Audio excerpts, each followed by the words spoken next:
All right. Hey, what's up, CW Fighters? Welcome to another episode of Crypto Warfare. I'm one of your hosts with the most, just a little bit, Z Baby.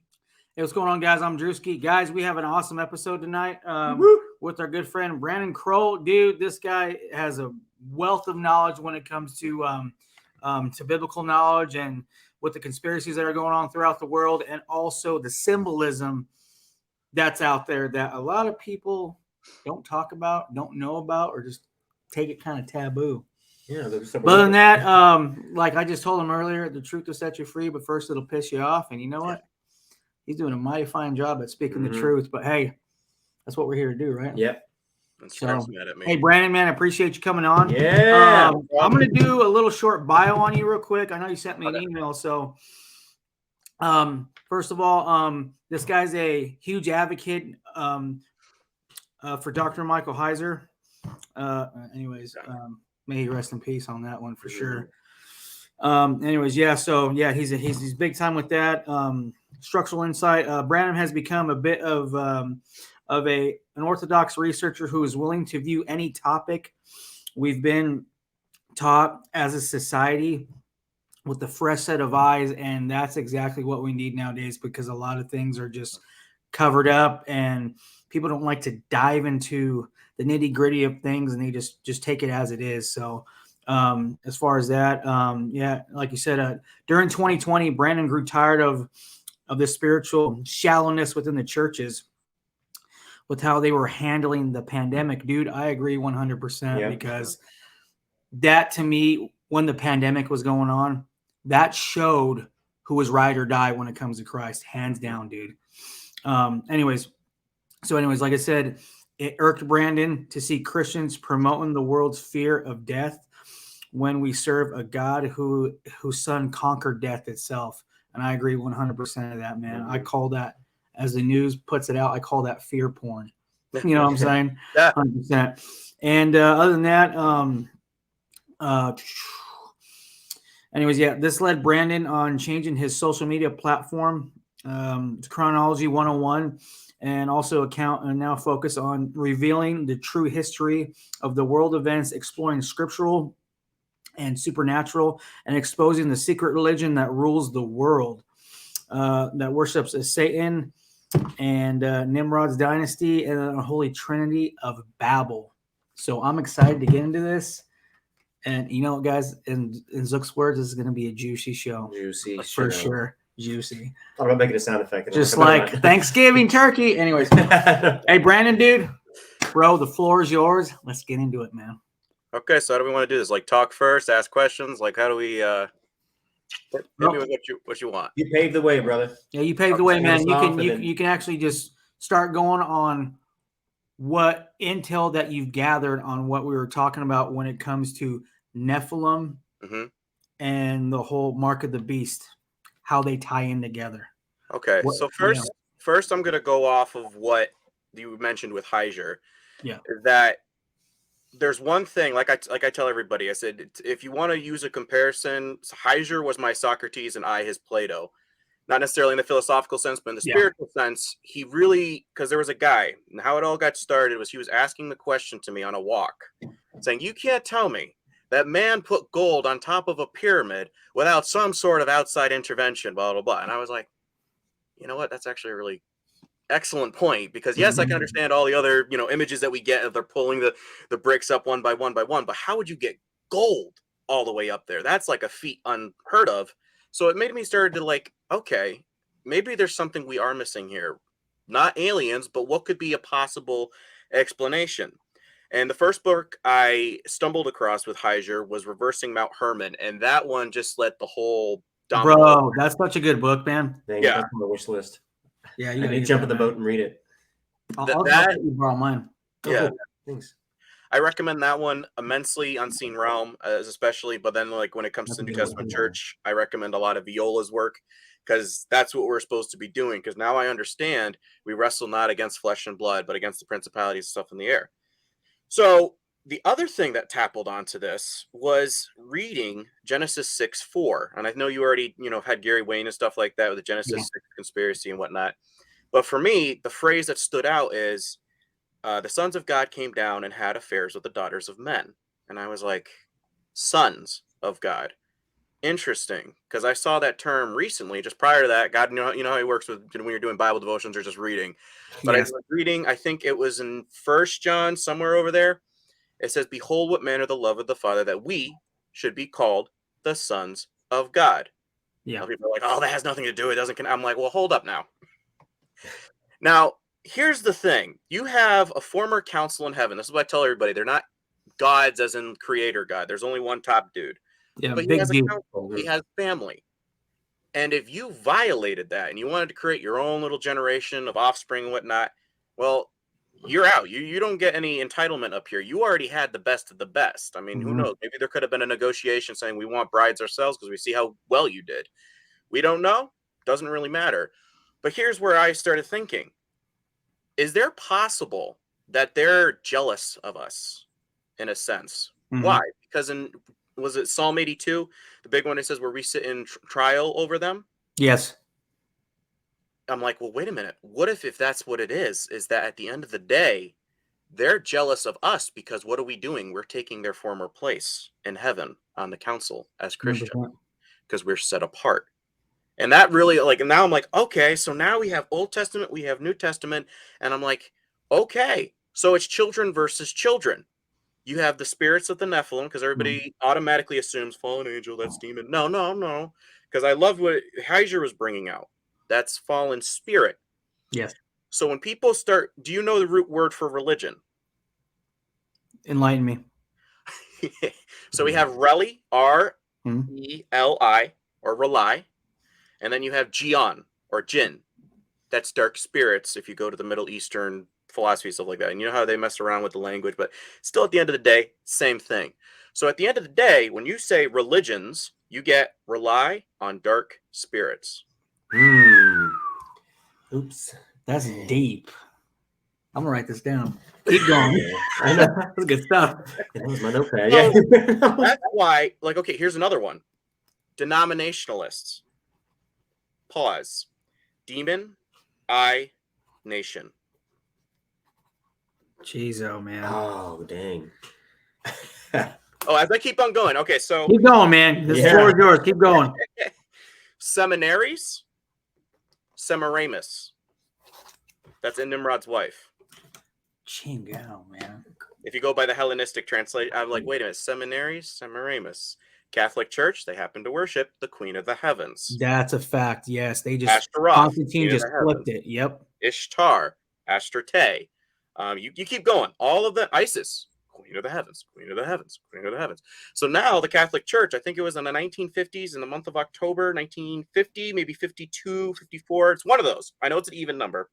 But they came up with, we're going to call her the Queen of the Heavens. And ironically, both Rome and Jerusalem are on 7 hills. Yes. What was another one that I had? Seminaries. Oh, Ashtaroth. So she's known as the Queen of the Heavens, astrology.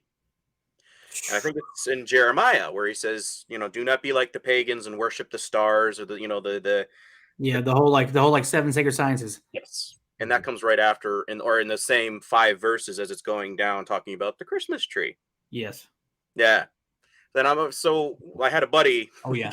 He got really upset over this, but I was telling him because he's asking, he says, so am I not a good Christian if I still put up a Christmas tree? I said, well, before, no. I said, but now that you've encountered the information I presented to you, you now fall into the charge that's in James. To him that knows it is a sin, it is a sin. I know. It's like that saying is, like ignorance is bliss. Yes.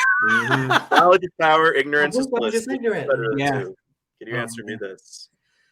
So, but yeah, and again, just to give a brief little context with that, but when people are decorating the phallus, what are they decorating in particularly? And this is going to tie into what I'm talking about. So the Christmas tree represents Nimrod's phallus. Yes. Straight up. And the wreath represents Semiramis, and the red on it represents blood from fertility. Why is this significant in the occult? Do you guys know this? Oh God, I was just talking with Jillian about this like 2 weeks ago. Oh God. Keep going. Well, some of the stuff I cover, it's digging a little bit deeper as I study the Freemasonry aspects and this thing and stuff like that. Technically speaking, they're worshiping the first seed and product of incest, Tammuz, Hermes. This is where I would tack on, like I would love to do it if you guys could get Gary Wayne and talk with him, because the stuff that I've been stumbling on, Hermes, Thoth, where we get the great magician, the Ouroboros, the figure 8 on its side. When you look at tarot cards, a lot of times that's over the great magician's head. Yeah. So this is like build up in context for me is what is significant about Nimrod's son. Well, when you look at a lot of pictures, he's holding a pine cone. Now, pine cones used to have been given out prior to hearts. Yeah. That's what they gave out for Valentine's Day. Why? Because it represents the pineal gland. Regeneration. The tree, the pine tree, what we put up for Christmas trees, represents regeneration. The whole mythology that Semiramis created, a little Bernie Madoff of, oh, believe me on this one, this is true. Nimrod is reborn into this son, Horus, or Tammuz, or whatever you want to call him, Adonis, Dumazid. The big thing with Dumazid is he is the god of goat shepherds. How interesting, because in Matthew, I believe, was it 24? I will separate 24. the sheep from the goats. Yes. When you look up Baphomet, he's got the Hermes staff, or the medical, like people are saying, oh, what is the medical staff? It's just the daughter's line. They're both different. Well, it says on another thing that I was reading that Hermes is thought to be the origins of coinage. So that means Nimrod's son was the guy that invented something of control, a component of control, money, monetary. You have to put weight on something. So this is something that begins with the mark of the beast. And when you look up, like I said, Thoth or Hermes, you can look it up on the staff. You can look up a couple former posts. You'll always see them carrying it. Baphomet's manhood is the Caduceus staff. When you look up a little sketch drawing, you see baby Tammuz carrying the Caduceus staff because he's the great magician. He was the one that solved the tablets, which again, you probably get from Genesis 6 conspiracy. He's the one that solved what was left by evil Enoch or Lamech or however that whole thing was down. He's the one that translated it. So now we get Nimrod. And it says in the Book of Giants that when Nimrod comes, will avenge us. Now, how is this possible? Because they say Gilgamesh. And Gilgamesh came years later. So how is it they had this connection? And that's with, honestly, 3 symbols. And I'm going to show you as I get to the slides. It was the Star of David, a.k.a. Star of Remphan, condemned in Amos in Acts 7:43. The pentagram, which you can look it up. I actually took a screenshot and I'll show you again. Type in Seal of Astaroth or Sigil of Astaroth. You will see the pentagram. And where is the pentagram? Right on Baphomet's pineal gland, the forehead. They all fall under a great illusion. Even Cupid, that's another one. It's got the little wings. And Gilgamesh means archer. He's always carrying a little bow. Yes. Is that supposed to be a memory of playing with Dad's toy? Negative. Yeah, I'm just saying, when you start looking at all this stuff, it's like, okay, so we start sifting and sifting and sifting. There ends up being a core origin story, just adapted, and as I call it, a deity telephone. As every culture kept on going, is like, oh, a little bit different, blah, blah, blah. Add this thing to our localness, so we end up making it always in our memory because we see it all the time. Yeah. So with that, I'm gonna have you play the trailer. And it's like, again, 49 seconds. And I'm going to elaborate a little bit further with that because it's going to go into my slides. Let me pull it up real quick. Yeah. Keep talking. I'm going to pull it up. Okay. I was telling Zook. Sorry. Again, I got tons of stuff, but sometimes I have to get a rabbit trail. Like you say something and I'll go like crazy. Okay, I got it right here. I'm going to play it for him. Perfect.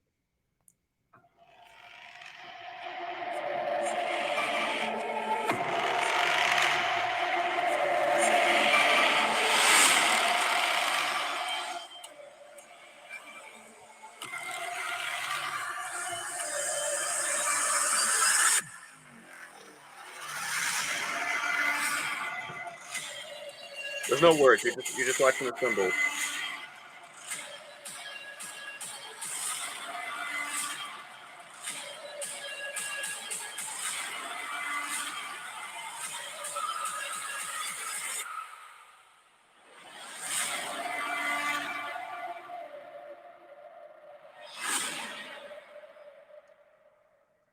Yeah, we're gonna have Zook's definitely gonna put that in the show notes, and I'll read it off. It's just So- so freaking epic and narrate it. Did you notice? Come on, man. go ahead. Did you notice anything in particular about all that? Is that it was generated by AI? Yes, 100%. I was just talking about that with him earlier. Yeah. And again, I'm not sure if that was part of the creator's intention or if that was actually what the AIs thought. They just said, give us some sort of apocalyptic thing, or if they actually said Genesis, let me get us whatever. But the ironic part is you seeing all these people in like robotic, like Yep, like basically transhumanism. yes, exactly. Like Avatar. Yeah. Which do you guys know? That's a good thing to actually go on a little segment with that. Are No, you please. familiar with the movement of transhumanism? Who that started with? Go ahead. Darwin, and then he had his half cousin, Sir Francis Galton. Sir Francis Galton was the guy that said, well, okay, so we have the origins of species. What if we could create the perfect race? And we just have to get rid of a few little undesirables, as it were. And I think it was Thomas Huxley was nicknamed Darwin's bulldog, because at lectures he would get into everybody's face and say, oh, how dare you go against Darwin and his evolution theory. So he got a little bit of a moniker for that. He ends up being the grandfather of Brave New World, Aldous Huxley, and Julian Huxley, who is the father of transhumanism. Dang. So, right. You know where I'm going with all of that. And come to find out, that is pansexual. Pandemic. Pan the goat god. Pandemonium. Goes on and on and on. And people keep saying, oh, no, you're not right with that. You're not right with that. And I'm over here like, well, here's the thing. I keep doing compare, contrast. And at the end of the day, they're sifting and showing me what it is. When you look at the tattoos on Baphomet's arms, you have on the one side, it is basically drawing a blank at what the name is, but you look it up and it basically means a metaphysic term for something coming into form. That would happen to be for 9/11. Coagula is on the other arm, and that means blood clot. Now, I think it was in Reversing Mount Hermon that I was reading what Heiser said, that he was guesstimating when Christ's birth could possibly be, and he said it was September, August region, stuff like that. Yeah. 9/11 was coronation day for kings in ancient Israel. So if you have to have two towers come down for something to ascend, does that mean that was the start of something? Because now you look at Trump's name, etymology, Donald. Where does this come from? Keep going. Other variations. Don, Donnie, Adonis, Adani, Adonis. Variation of Tammuz, Nimrod's son. Trump comes from the root word, either to trick or to deceive. Or triumph, a word that was used in parades for Dionysus. Dionysus was the masked god of theater. Oh, buddy. Crap. Yeah. So now you get, when he signs the Operation Warp Speed, we get Adonis Triumph. Is basically the name. Jeez, oh man. And he happens to have I can't sleep anymore. not one, not two, three sun god relics up in Trump Tower. I'm not sure if you saw that episode I did on Occult Rejects. And every single one of those sun gods are variants of Tammuz. And that is mentioned in Ezekiel 8 in relation to sun god worship. So when you get Horus, that comes from the root word hour. When you get Baal Herman, ring a bell on every hour of the hour in remembrance of his death. Church steeple, aka phallus, ring a bell. Bel Herman, Baal Herman. What is he famous for? Translating the texts of the fallen watchers. So now ring a bell, ding, ding, every hour on the hour. Yep. In memory of Nimrod's son. Yeah. So, like I said, they don't believe in resurrection. They believe in regeneration, reincarnation. Ultimately, and as we keep on going, I'm going to explain how Cern connects to this, is that when they die, they ultimately believe, and this is what I've sifted from reading, compare, contrast, is when they die, they join a pantheon on Orion's belt of ascending to becoming gods, of all those who kept the mysticism secrets throughout the years.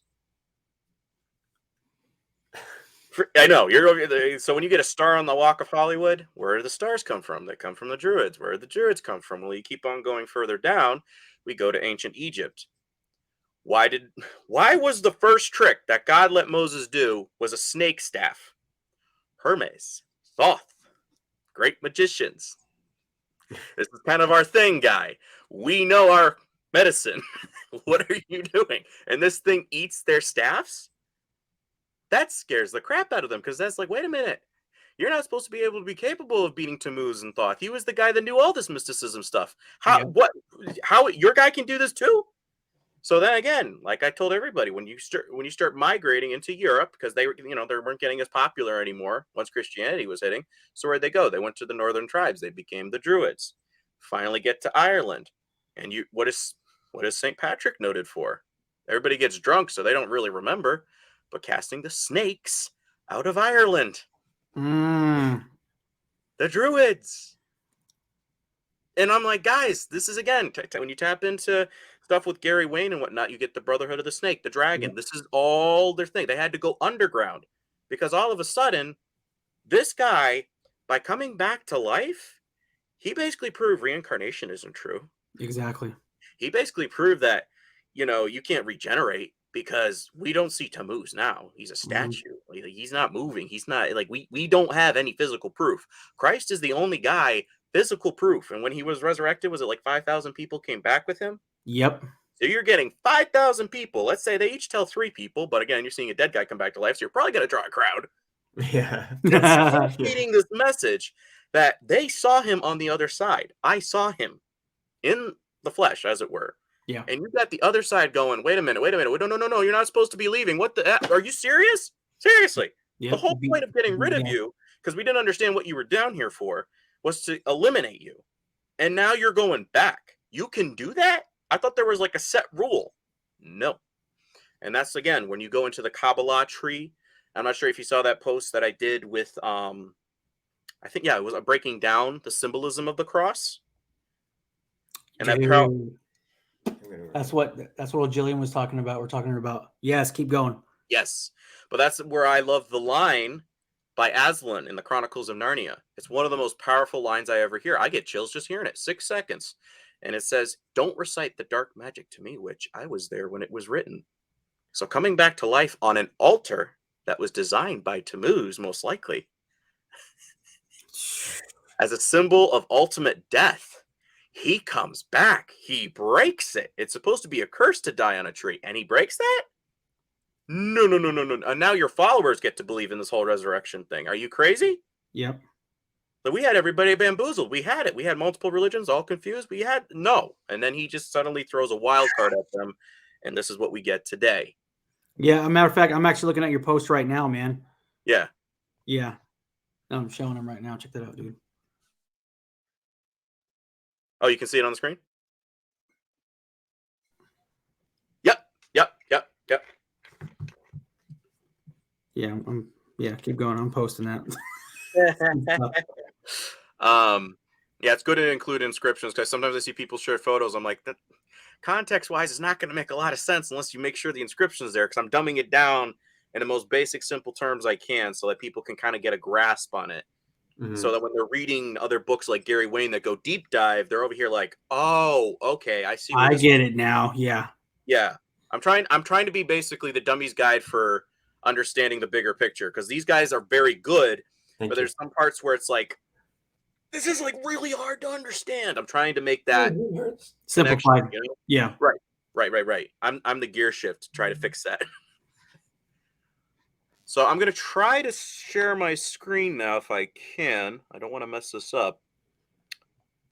What do I click on here? Is it present or settings? Maybe present. Present. Slide share screen. Yes. Okay. So I'm going to hit that. We're going to go to Facebook. So can you see this? Hold on. I think I have an enlarged thing, but I'm not sure if that would get rid of my face. But that doesn't really matter to me.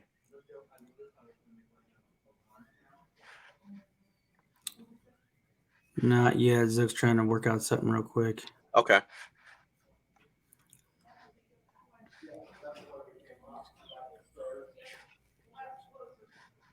Is this it?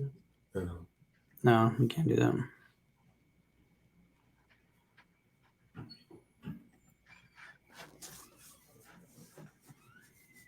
Yeah, it's not coming up.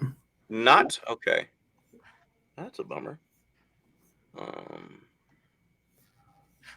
Okay, I will just read it, and how about I send the slides to you later, and then you can bring it up with the That'll editing. work. Yeah, we'll do it that. Yeah, you'll put Okay. it in YouTube. Yeah.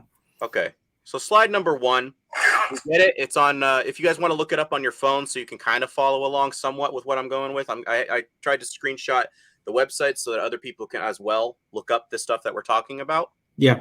So this is whatis.com, and the definition of demon, tech target contributor. That's a good thing to type in, is whatis.com tech target contributor.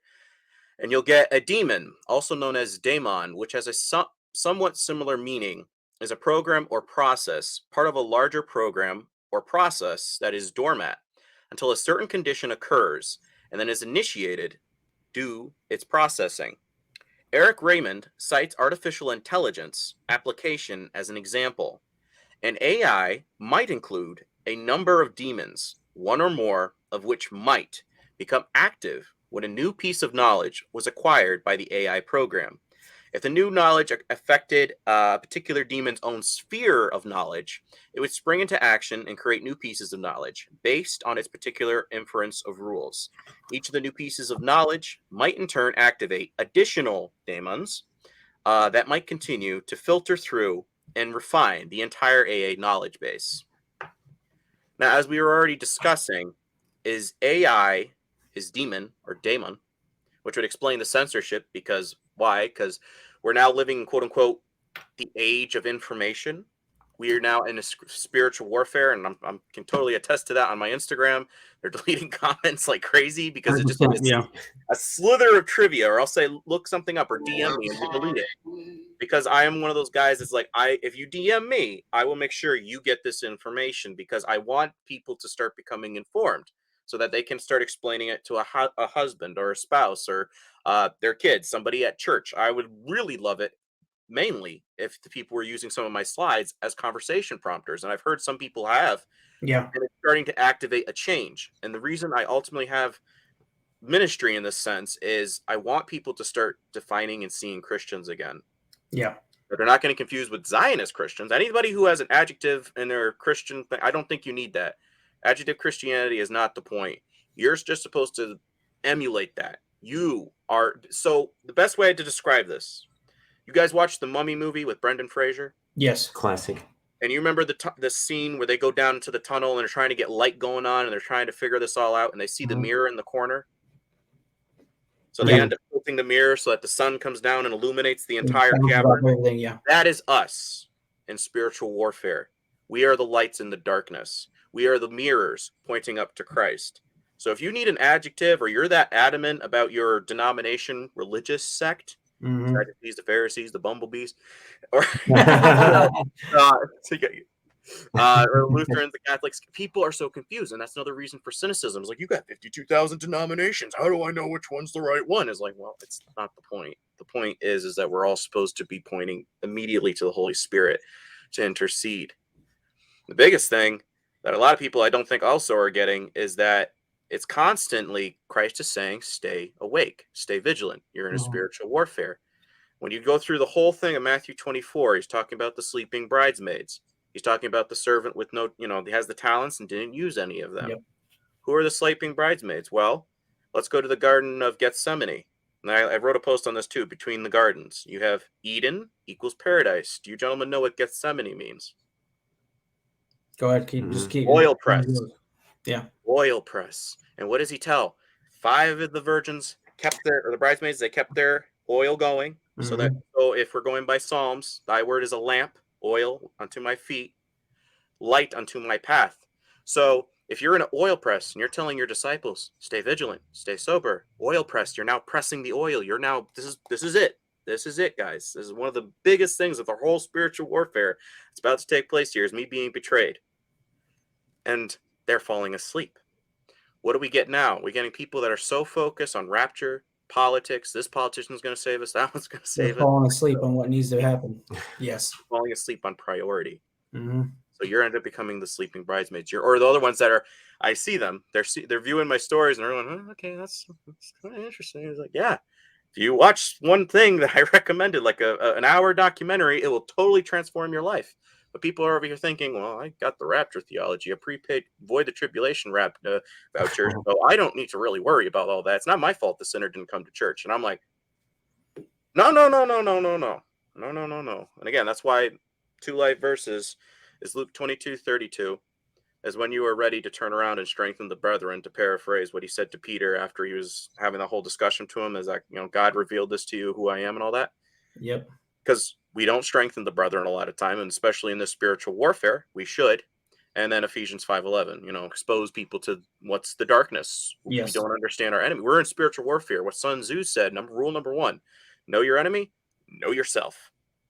We don't know our enemy. 100%, dude. We don't. And that's why this AI thing, I think, is important. So anyways, little rabbit trail there. But a second example of demon may be found in a personal computer, help systems, games, or any application where, when a program is determines of the user interactions with the program, a pop-up window and program is introduced to help for user for help, a clue, or a small calculation. So when we get those little pop-ups like, oh, are you looking for this? So here's the thing, is that when they saw Christ, what is we always constantly reading in the verses? You're the Son of God. You're the guy. We know who you are. And he's like, yeah, because I'm son of Creator God. I'm not son of the fallen watchers.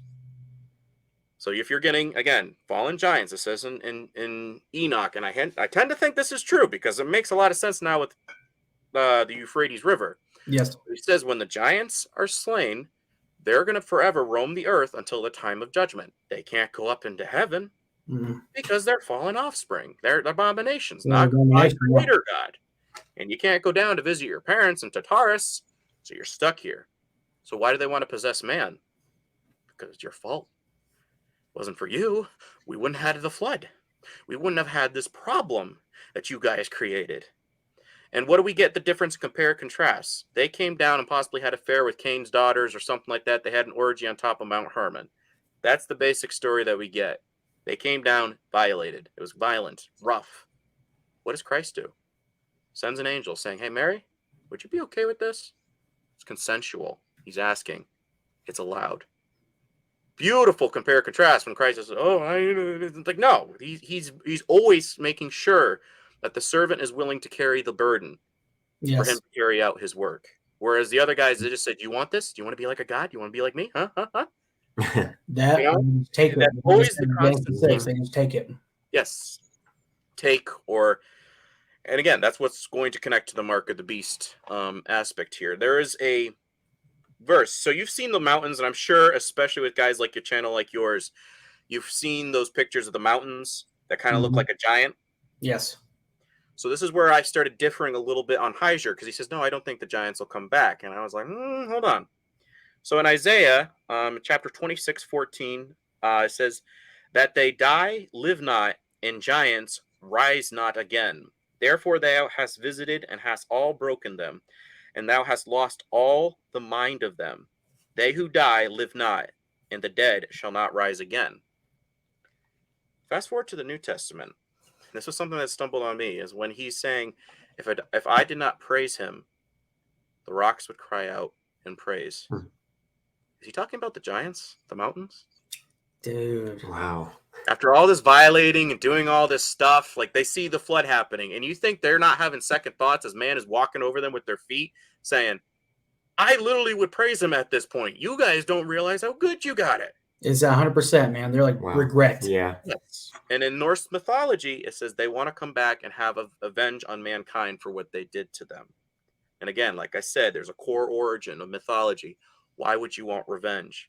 Well, if you're being walked over and treaded upon by everything under the sun. The millennias and millennias, yes. For 70 generations. And again, for people who didn't know the Enoch bit, Christ quotes it when he's talking about marriage in the afterlife to the Sadducees. And there's a couple other references. I saved a bunch of slides. But says that they're going to be locked up. The main antagonists, 4 of them, are going to be locked up under the Euphrates for 70 generations. Sounds like a biblical number to me. 70 generations, 7,000 years. Maybe, again, if a year is 1,000, if a day is 1,000 years and a year is 1,000 days, does that mean possibly the Earth is actually 12,000, but man didn't start coming on until what? Midway? So then we get 7,000 years between Adam to the end time. That there was 5,000 years prior to that. And God's just going, you see what I made today? Isn't that awesome? Suddenly he creates man, and they're going, see how much you like them? Yeah, you likes them a lot. Yeah. Don't you want to kind of ruin that? Yeah. You go down there? I don't know. You crazy? How big is he? You can't, I'm just as good as him. Oh, dude, come on. What are you scared of? And we get what happened at Mount Hermon. Yeah. So let's see. Slide number 3. We get Elon Musk even implying this, and I don't trust the guy at all. But he even says we are summoning the demon. Yes, I read that. Huh?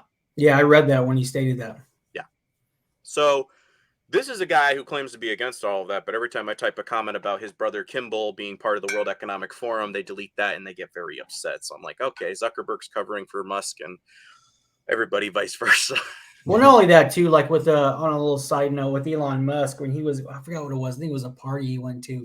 He was wearing the whole Baphomet outfit. Wearing the the Devil's Champion? Yes. Yeah, and I was like, it's ironic that you should say that because I have a hunch that, again, Adonis Triumph, and then you would get Elon Musk, or as I call him, Babylon Musk, coming together, creating a Bitcoin-like alternative, because he's already said he wants to adapt Twitter into the equivalent of the Chinese app WeChat. You can't buy or sell or even enter a store without the dang thing. Without that, yep. Yeah. They're paving that way. They're doing it. Yep. And of course, everybody's going to be like, oh, yeah, well, if Trump's for it, I guess I'm for it. He's like, hold on, bud. Wait. Pump the brakes here. Yeah. Well, I mean, you're already seeing the pictures. Like, I think even Trump posted it when he's on trial. He has Jesus sitting next to him or something like that. Yep. There's other ones where he's being crucified on a cross.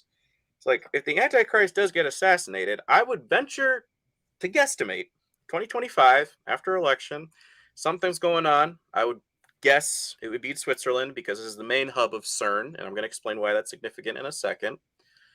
Gets assassinated on Easter weekend. 3 days go by. Raised from the dead. Suddenly he comes back. Everybody's like, he's literally the GOAT. Everything they throw at him, he just overcomes it. And 80 happens to be a very significant number in the Kabbalah. By that time, he'd be roughly 80 years old. Yeah. So, and Tammuz died at the age of 40 by a wild boar. That is why they have pig for 40 days for Lent. And again, they put the cross on their foreheads. Yeah. A little bonus there. So then we get Cern. And you can look this up at home.cern.com. And the birth of the web. The first website at Cern and in the world was dedicated to the World Wide Web project itself and was hosted by Berners-Lee's Next computer. So let's break down the significance of the internet, because knowledge is power. And again, we get the verse in Hosea, my people perish for a lack of knowledge. And everybody is over here. They have everything at their fingertips if they but ask the real Christians, or for a resource, if they invested time in reading a book or watching something of real value as opposed to binging an entire show on Netflix. They have a chance. This is not an age where you can just say, I don't want to know. Right. We have no excuse. No excuse. At this point, maybe back in the day, because it was hard to get in touch with people, you were tribal. Now you have the internet. Everybody's on this thing. It's significant. On our fingertips. Yes, exactly. So let's break down the word internet. Inter. You can look this up. Basic definition. Transit verb. To place in a grave or a tomb. Bury. Go ahead. I'm looking this up. Keep going. Yep. Gonna go to the other half of that word. Now, I would prefer, because we have World Wide Web. Corpse in a grave or tomb. Keep going. Coincidence with that? I don't think so. Again, and I'm going to go with, I think it's a definition. Let's see what I got here. Am I going to say coincidence? I think not. Yeah, for real. Let's see. We have definition number 8. And I'm going to go with that one because we have web, World Wide Web. Why are we calling it a web? So I'm going to go with definition number 8 with net. And it states something that entraps a snare. Yep. So now you have a dead body that is snared into a trap, aka a web, so you can't get out. Again, if we're getting technology, Mark of the Beast, whatever it is, barcode, invisible ink thing, whatever they eventually want to swing at us, makes a lot of sense to me. Now, why is it significant to them? So, Cern is named after the Celtic god of the dead, or Celtic lord, Cernunnos, aka Hell, was what he's known in Grecian, I believe. At Cern's headquarters in Geneva, Switzerland, is a statue of Shiva doing the cosmic dance of destruction. Shiva is the Hindu avatar that parallels Nimrod, who built the spirals of Saturn. In the occult, Saturn, the dark sun or the prison planet of the fallen angels. Cern is designed as a teleportation machine to Saturn. The secret mission of Cern is to unleash Apollo and the dark angels from the abyss and to create a stairway to heaven to make war with God Almighty. Significance. So, the half-brother of Dionysus, the masked god of theater, is the equivalent of Nimrod. Why would he be a half-brother? Well, remember, Nimrod did his own mother. So, Tammuz would technically be his son and his half-brother, Apollo. Mm-hmm. So all sun god equivalents, Helio or heliocentrism, where we get globe earth from. Apollo, Horus, sun god of Egypt, again, Horus as for hour. And now we're getting Apollo resurrected from the abyss. Now, coincidentally, if you look at Trump's profile right now on Twitter, I believe his profile picture, you have 2 red stripes, towers, and you have 11 stars. Or is it? I think I might have got them mixed up. You have 9 stars, 2 stripes, which could be the 2 towers, 9/11. If you take Trump's 2 terms in office, he was the 45th president. If he gets in 2024 or 25, whatever, he'd be the 47th president. 4 and 5 equals 9. 4 and 7 equals 11. 9/11. Happens to have 3 sun god relics in his penthouse apartment. Happens to have the Kabbalah black cube on top of Trump Tower, or like a little thing before you go in the entryway. Mm-hmm. He's getting a lot of symbolism, and he's also done this at the Yep, Kabbalah yes. Tree of Life. That's not a coincidence. Nope. If you're doing that at the Kabbalah Tree of Life, you know exactly what you're talking about. Yes. This represents, that's what the next slide is when this goes up, is showing that 666 is the divine king or hand sign, and then you look at the Cern logo. You could probably look that up. Yep, it's 666 as well. All the way around. Yeah, with the C in it, and it goes Cern. Yeah. So Cernunnos, god of the underworld, like I said. So you get 2 stories basically that formulated. Is that one, when he was alive, Ra or Re, Oreo cookie center, that is Nimrod. Then he died. He ends up becoming Horus. And if you look up Egyptian mythology, they'll verify this, is that eventually they merged Ra and Re with Horus. So it's kind of crazy that the guy who's supposed to be your son, aka sun god, son of God, Emperor Constantine merged the 2. Yes, he did. Sol Invictus. So now we have Sunday worship, worshiping the son of Nimrod. Again, son of perdition. What verse is used in Revelation? 9/11. When I read that, I literally went through the roof. I said, known as Apollyon, or Abaddon, Abaddon. I love Santa. That's what I'm saying. I'm saying the number of coincidences. Okay, so let's go even further.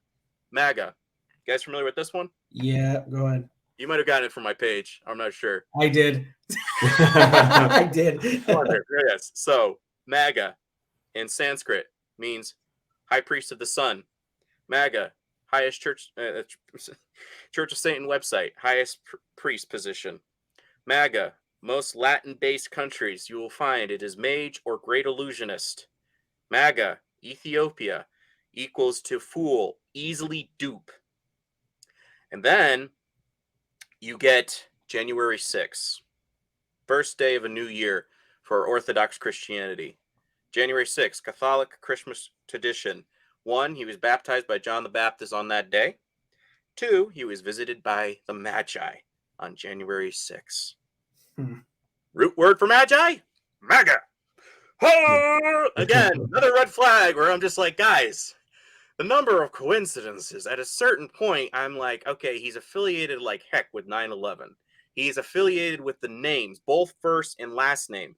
Everybody calls Trump the GOAT. You guys do not see a problem with this. And people are equating him to Christ. So again, that's why I'm kind of nervous with him and Musk. I could see a team up at a certain point. Yes. I think he's in charge of the Vatican's bank as well. So yeah. Wow. So this slide, which you guys can't see, but I have done it before in posts, is D's personal sketch drawings of his conjuring boards. And John D, was known as the original 007. He was the inspiration for James Bond. Okay. As was Aleister Crowley.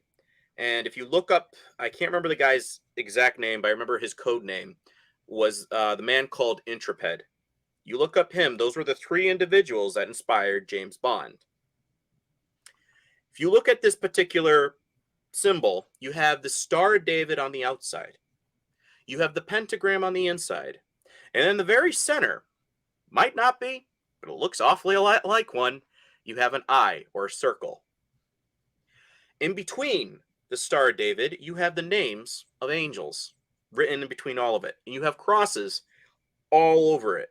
I wish you guys could see it right now because it's absolutely crazy. When I was reading this book, I said, this guy was going crazy. So this is a Ouija board of Ouija boards. Is that what it looks like? Huh? Is that what it is? No. This I was going to say, it looks like disturbed. Anyways, keep going. I do have it. I do want you guys to see it because this is kind of significant. Yeah, just go ahead and send it to me in IG. I'll show that. That's what I'm gonna do. I have it right here. Here we go. Okay. So that is his medallion made of beeswax. Oh wow. And him and his little warg dude, who was the guy that basically would go into these sessions, would be consulting these angels. And somehow I think I'm not sure if it's true or not, but according to diary, he thought he was actually talking to people that were around the throne of God. And they were asking like questions about the future. When's the apocalypse? How do we fix all of this? What's the state of the world? And they had 2 requests that they kept insisting on, and they would give prophecies. Sometimes they'd be off by a year or 2. Sometimes they were absolute BS. It's just like, that's totally not something that ended up happening. But the thing that they requested most was 1, blood, as in sacrifice. 2, all the world religions. Now remember what I said earlier, rely on dark spirits. All the world religions to become one, so it would spur on the apocalypse. So when you have your next guest, that's a little foundation for you, is that all of this was going on and that this is what they were doing. Aleister Crowley came along, and he was a huge fan of the literary work left behind by John D. And there were so many crazy things that was going on. Elizabeth loved him because when she was using him to spy on her cousin, Queen Mary of Scots. Mm-hmm. And it's rumored that she also had some sort of dude that was doing the same thing, but they were both accusing the other one of using witchcraft and whatnot to spy on the other. The Catholic Church was going after D all the time, and D was like one of those guys, like, I really don't care what religion I am because I don't really care about religion. I'm more interested in my work and who's going to sponsor it. So 1 minute I'm a Protestant, next minute I'm a Catholic.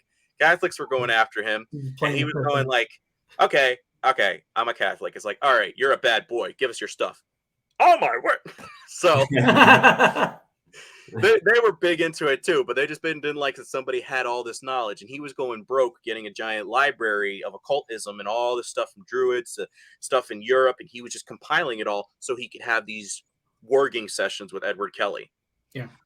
So now that you've seen that, so now yes, we get the seal of Astaroth. I just wanted to pull this up because if people were doubting me about the deified version of Nimrod's wife and Baphomet's symbol on his forehead with the pentagram of all things that you could have chosen and the location thereof, or Astaroth the sigil of Astaroth, you will find the pentagram shape. Significance.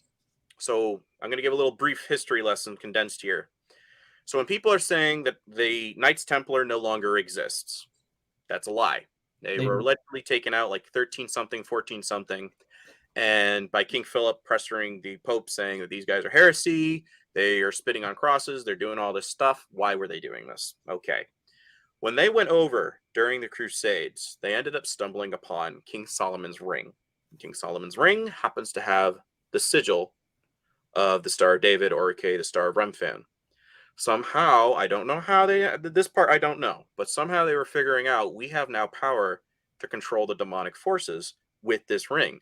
So we really don't need this Jesus or God anymore. So that's why they started this whole apostasy thing. So then they get wiped out, and a good chunk of them go underground and form the Scottish Rite of Freemasonry.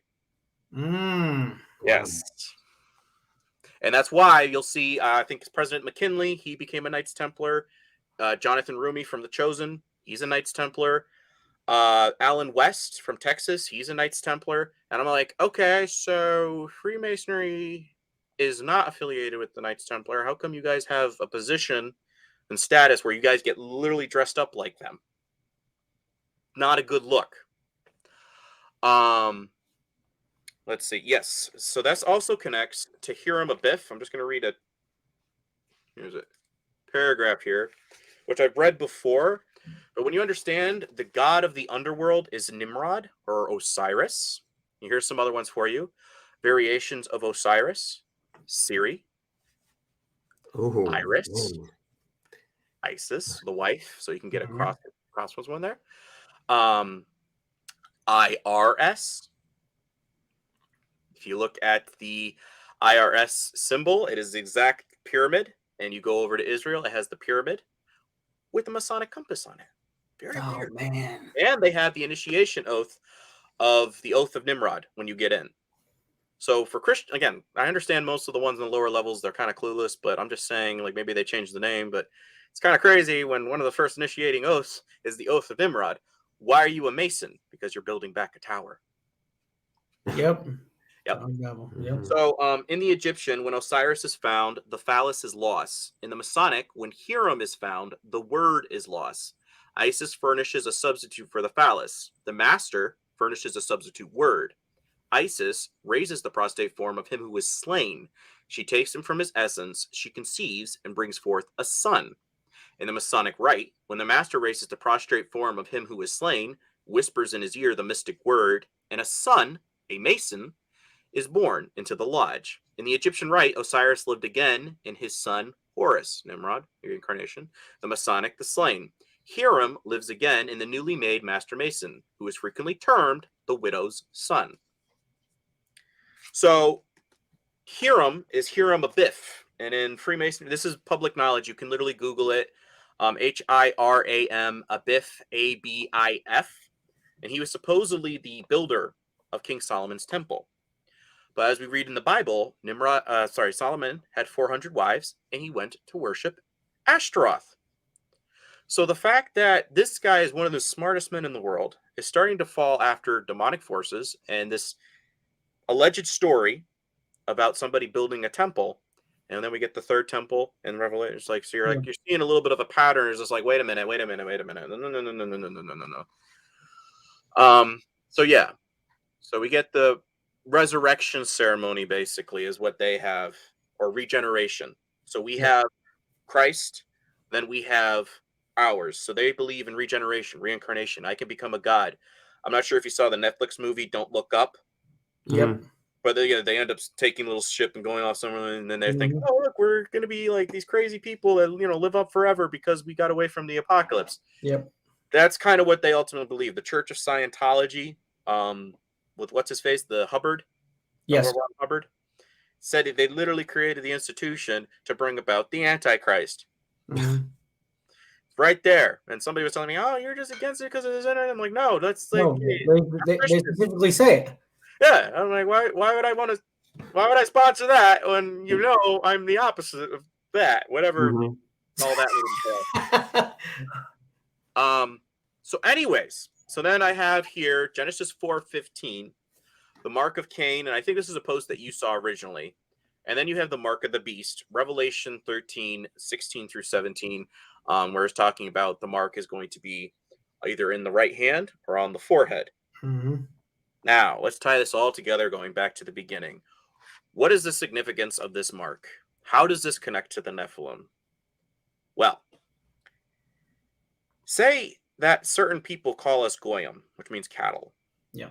And they want you to basically sign your soul away, but in exchange you get to live forever, or you get to have an immortality. You can download your thoughts, transhumanism, you know, all of this coming together. What would this ultimately formulate? Is you're signing or consenting to being possessed. Yep. Accepting the mark, because remember, what did Cern say? They want to resurrect Apollo, and they want to resurrect the fallen watchers. And if you're the watchers, and you have been watching these humans messing with your stuff for all of these centuries and thousands of years, and you now suddenly get a chance to let your kids have bodies back. So are they coming back in the full giant form? No. But they are consenting is that I don't want Christ. I don't want God. I'm actually willing to be a demonic possession grid. Parasites. Yes. That's what I ultimately think the mark of the beast is. Beast. You end up becoming part of the beast system. You become a goat. You become not one of the sheep, and you separate the sheep from the goats. Who is the goat? Tammuz, Christ's pagan doppelganger. So people are literally following Antichrist. It literally parallels Christ in so many ways, shapes, and forms. Even the Catholic Church. Oh, 100%, dude. That's another freaking. Yep. That is We need to do an episode on another. that. Yeah. That's definitely another ball game on that, dude. I could do it. If you want to be like, Hey, we'll definitely round two. round two for sure. I was trying to figure out, where does St. Peter come from in all of this? Well, again, we read the Michael Heiser thing. Where did he say the phrase? Most likely was at Mount Hermon. That's kind of significant, because personally, I don't buy this God's chosen people thing. Because if we are now his, don't need borders, don't need land, because you get Galatians 3:28. There's neither slave, Jew or Greek. Greek. Slave nor free, male or female, for you are all one in Christ Jesus, and heirs according to the promise. And know ye not your body is a temple of the Lord? I mean, there was a significance of the veil being ripped too. Yep. What is that saying? You don't need anybody to intercede and go into the Holy of Holies anymore. No. You are now have the option. If you tune into the Holy Spirit, you're actually sacrificing, because a lot of people just say, yeah, accept him. It sounds like a great story. But if you actually accept him, you become attuned to the Holy Spirit. Yes. I remember reading, because some people would be like, oh, well, it's a veil. How hard can it be like to rip? But that thing's soaking wet. It took about, from what I read, about 300 people. Like just to lift. I mean, that sucker was freaking huge. To lift? Yeah. Wow. But again, that's significant, because when that rips in two, what does that now mean? Your body is a temple of the Lord. There's no state of Israel. There's no people. Like, you are part of the new covenant. And if I could even go into the blasphemy category, that's what most people are going to say theology-wise, what do we get? Old Testament. Yeah. Christ is having a problem with his people time and time again. He's venting and saying, God, your people, la, la, la, la, la. Jeremiah 3:8. I've given Israel the bill of divorce. Well, that's out of context. Okay, hold up. Go to New Testament. Symbolism of the whole cup ceremony. Yeah. Is that when the dad found somebody of worth in the village, he'd bring him over, the young man over to his house, make sure he had a good financial standing, make sure he could provide for his daughter, make sure he was, worth it. Yep. Good to go. Yeah. Cup ceremony, communion. I'm going to give you the cup. I'm going to give you the cup.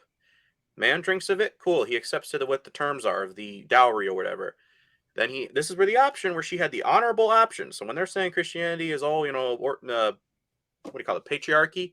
Yes. Absolutely not true. With this cup ceremony, she has the right to say, no, I don't want to choose this particular one that you presented to me. And cool. We'll go back to the drawing board. We'll bring somebody up. But she drank of it. They would add on to the family's house to induct in the new bride. So Christ, I go to prepare a place for you. Yes. Up in my Father's house. Whoa, okay, so wait a minute. I somehow got grafted in, because I think there's a term somewhere in the New Testament. It was Julio and Teknon. It means adopted and like bio kid. I believe it's in Greek. Somebody was telling me this story. And when you're adopted, you're grafted in. heirs according to the promise, it's like it still works. It's the Father's Son. And in choosing the cup, you're choosing the Father, Son. Significance, because that is a new covenant. It is a new marriage contract. Because what was Mount Sinai with the 10 commandments? These are the 10 terms I have outlined here that I want you guys to honor. It was a marriage ceremony. I think Brandon Robbins did a video on that, as explaining what all the terms in there mean. It's a marriage ceremony, big time. You're under the canopy was the mountain. You know what I'm saying? So when we start thinking like that, it's like, wait a minute. So now we still can get in through Christ, because I and the Father are one. I have the family name. It's still legit. I guarantee you. Nimrod's son is teaching this whole other thing, saying, no. Like, if you study the mysticism, the hermeticism, and all this mysticism in the world, you can also be a god, and you don't really need the God himself. You can become one yourself. Well, I don't need God? No. I already know all of the secrets. So you're good. Just take this blueprint and you'll be fine. You'll be like a god. Goes right back to the Garden of Eden. So again, Father, Son. That's why some people were asking me about the Trinity. I'm like, I don't know, but I'm leaning more on that one, because if you go Trinity, you're leaning back into Nimrod's thing where they're all interconnected and we're all going to be helping you, you know. Whereas if you have it separate, that makes Christ 10 times more significant, because he's from the Father's Son. And when you think about it from this perspective, he's talking to Dad. He's not talking to himself. He's saying, Dad, would it be okay if he can let this cup pass from me? No, I can't let that happen. Or he's like, you know, you can picture God up there talking to his angels. I had this one. Wait, God speaks to me. I don't hear his voice. I don't see visions, but he sometimes talks through me. Like, I'll be ranting and stuff like that. And then he'll give me a Bible story, and he'll say, no, how do you think I felt about that? I bet that felt pretty bad. You know, and I start saying back things to him, and I'm just like, wait a minute. Wow, I've never really thought of it from that perspective. I'm thinking about it. Think about it when all the angels, like, they could come down in a moment's notice. He's going, no. Well, they're about to put a crown on his head. You want us to go down now? No. They're about to put a nail through him. Are you sure you don't want us to go down there? No. I made a promise. You can't go down. And when you start thinking of it from that perspective, you're like, this is a Father's Son. This is not him. This is a Father's Son. And he is watching this go down, to the fact where he had literally yells out at Dad saying, why have you forsaken me here, dude? Like, I'm putting everything on the line for this. I understand why. But this is incredibly painful for me to do. Why? Because you are breaking the old magic of what all the occult believes. He's breaking it by dying. He needs to die. And that is what is so significant, is because he actually comes back to life. He proves the fallen Nephilim. You guys can't do this. I can. Holy Spirit, demonic spirit. If they're now filled with me, you can't touch them. You can torture them. You can use other people to do your work for you, but they're mine. Ultimately, their souls are mine. You can't claim them. You can't put your mark on them. So, Wow. Right? Yes. So when I finally get to the verse with Paul, is that we wrestle not against flesh and blood, but against the spirits and principalities and whatnot. And it's like, wow. So when I'm talking about spiritual warfare, people, this is what I'm talking about. This is what one side wants you to believe. There's two major religions in the world. One side is trying desperately to keep their followers asleep, and the other is trying to desperately wake them up. And that's constantly what Christ is saying: is be sober, be vigilant. No, you're not. You're not. That your adversary, the devil, walketh about like a roaring lion. Start thinking of it like from that perspective. And now you understand what they believe. You understand that they think that they actually can become gods and convince all these people of this stupid, watered down lie that this thing is even possible. It's tragic, but when you get to a certain point and you understand what they believe, you're like, dude, this is absolutely stupid. You actually consider this as a real thing. Yeah. And we don't care about the masses, because they're our baggage. They're our blood sacrifice. As long as we bring them in with us, we'll get what we deserve. So, well, that's pretty much all I got. I hope that's enough. But if you guys want to cross-examine any deeper questions, I am open to whatever you have. Dude, this Kinda is heavy, right? This was so good, man.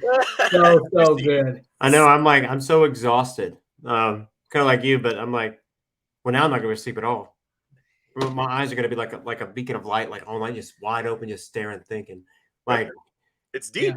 Oh, no, it really is. Very, very deep, Brandon. For My sure. buddy Brian's wife, she was talking to me for like 10 minutes. And she says, you're kind of depressing to talk to. I said, I get that a lot.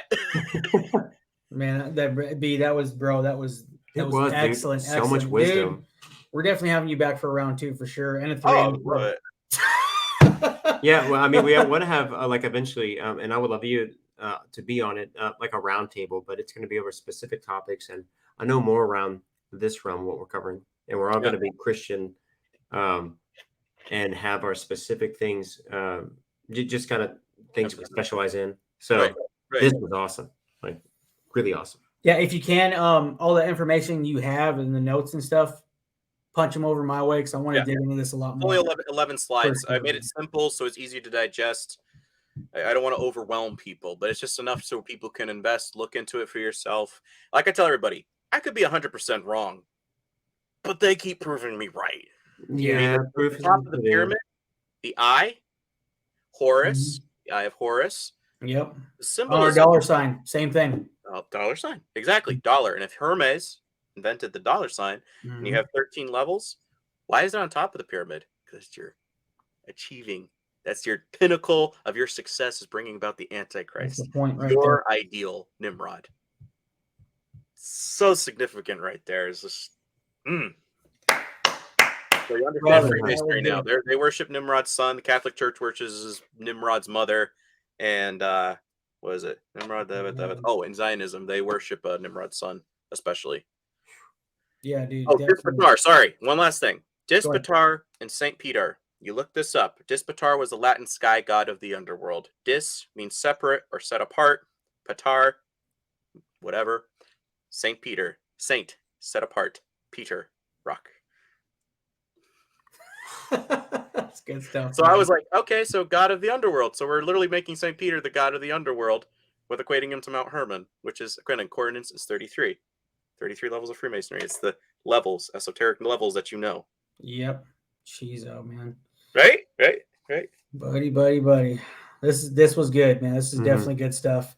Yeah, shoot me over the notes, and then I'll send that over that video to Zook, and then when we put it on the YouTube, we'll play that before too, and also on the podcast as well. We'll play that before. Perfect. 45-second video before, and then I'm gonna go ahead and put it on the IG page as well. Okay. Perfect. So, dude. Man, I feel like I did most of the talking. I do apologize. No, you good, man. Hey, no, this is for you. Dude, like, the floor is yours. Like I said, I wanted you to come on and just talk about whatever God's putting on your heart, man. And I really appreciate that. As I tell people, talking with fellow believers or just getting this stuff out there, it's therapeutic. Because I go to church and they're just like, I don't want to know about that, or I already have a theology degree. I don't need to know about that. Man.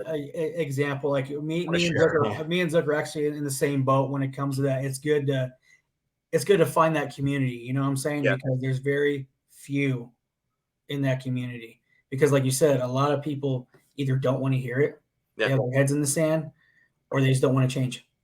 Well, too, they also like being comfortable, and they like hearing the surface level. Yeah, like they like hearing that Philly digging good crap. deep, man. Digging deep. Like there's been so many things that have literally shifted my perspective. They're doing more research from just the earth to dinosaurs to all these things that I heard that I'm like, oh yeah, I grew up knowing this stuff, and I'm like, oh man. Not only that too, if you break it down, like you said, people just gotta maybe half an hour just really study and research and breaking down in the Hebrew and translating them back to the Bible and what it says instead of just reading it for what it is. Dig a little bit, and it will really even be willing to look at something, because just because the pastor says, "Oh, it's not important," it's like, well, Enoch wasn't taken out till 400 years later, and it explains Revelation to a T. Granted, it was oral tradition for a long time, but I'm like, does it denounce God? No. Does it denounce his son? No. So is it worth to at least consider? Yes. I'd like to argue yes. Yeah. And again, like I said, I think I messaged you this, is that people can't speculate scripture. It's this theology blinders. And if anything outside of that, it shatters the world. Taboo, yeah. Yes. So I pity them. I genuinely do, because, and again, that's other times, like I'm not God, I'm not a prophet or anything, but there's times where I'm like, is this what it feels like? Is when you know the answer, and this rich man comes up to you and you're like, do this and this, or look for this, and they're just like, it's too much for me. I can't do that. Yeah, that's how it is, man. 100%. It breaks your heart. You're just like, you're so close. You could get You're it. right there. You're right there. You know. You're so close. You're halfway. It's so wild just how good we have it. Like how the saying like too much of something is, what is it? Too much of a good thing. Yeah. Is not really the best thing. And right. It's crazy because that's how, that's what you think of America. I mean, we have everything, yet we have the highest crime rates, and it's crazy, like porn, like it's in the billions. Suicide rate is ridiculous. Depression amongst children, and it's so sad. Fatherless kids as well. Right. Testified. I was adopted. Yeah. Man, yeah, and I don't know my biological father too, and I mean this is back in the 80s, so it's interesting because other than a lack of relationship with Jesus Christ, I believe why so many are just in need of something they can't find is because they had a lack of a father to actually show them and love them how to treat friends, each other, love, and especially like for women, like how to follow a godly man, like. Well, that's the irony. They keep saying, I want a godly man. And then you get somebody that has standards or is trying to, like, I don't do Christmas trees. Well, my family's it's like, I don't do it. And I'm willing to give you an example as to why. And they get all upset. And it's just like, okay, there's another one I lose. Because you say you want a Christian man. I am actually giving you standards of stuff that I've researched because it burdens my heart. So I want to live right. Yeah. And that's the thing you run away from. It's like, so which one is it? Yeah. It's a joke. It's a joke. Yeah. Yeah. That's a whole topic I could go on for hours about, of just the things I've seen, and then I look and I'm like, where does that make sense to you? Where how come, like, the four main things they don't talk about in the Bible is Enoch, the minor prophets, Song of Solomon, and Revelation? Yeah. Why Song of Solomon? That's probably before he went crazy, but that's a beautiful love story of how to properly handle a relationship. Yep. But I never see a pastor want to touch that from a thing unless I look online, and I have to find those rare guys that do. And I'm like, our pastor did it. It was funny. He's like, your discretion is advised on this one for your kids. So, but yep. I'm not even kidding. Like within like a month, I'm serious. There were so many pregnant women. It's ridiculous. And I'm like, I want to say I'm like kidding, but like I'm pretty sick. Like dang, and we have a church of thousands now. And I remember starting that church when they were like 9. It was funny though, because when he preached about that, all the dudes totally stepped up. I complimented my wife just saying, I love the shapes of your mountain ears and like your motto. Right. Anyway, so I got my first black eye. Nice. Black eye or black eye? No, yeah, both. I hate you. Anyway, hey Brandon. Okay, so where can people find you if they got any questions or concerns, or if they just want to know what's going on? I'm going to be starting a podcast hopefully within the next couple of weeks. I'm still learning some of the technical aspects so I can upload things like you guys do. Shoot me some questions. Yeah, Chronology 101. It'd probably be best if you put the link, because they have a thing with some certain people, they can't find me if they try to search for me. It's if you can, just shoot us over the link and we'll put it in the show notes for sure. That would be recommended. I'm starting up Patreon as well. Like I told people, I'm not expecting to make a ton of money on this. I just want enough to get by. So if you could support, amen, hallelujah, thank you. It's my Paul's Tent Maker Fund, so I can keep on doing this for other people, because I can't work and do content at the same time. Yeah. So Patreon, Rumble, and Instagram. And again, I'll send you the links and stuff like that for that. So, but yeah, it's going to be the Manna Daily Podcasts, because relying on the word, that's the new manna. It's keeping us going every day. That was the inspiration I had. So. Right on, man. And also, too, if you don't mind, too, after you send us the show notes and everything, we're going to plug you into our, basically onto our show notes on every podcast we do. That way we can recommend to people on what podcast to go to and check out. So, okay, we'll definitely put you out there for sure. Perfect. Do you want the link for the Trump one too, or no? Give it all to me, bro. Because I mentioned it a couple of times, so I'm sure some people are going to be like, well, I kind of want to see what he's talking about now. Send it over, man. Crazy. Send it over. Okay.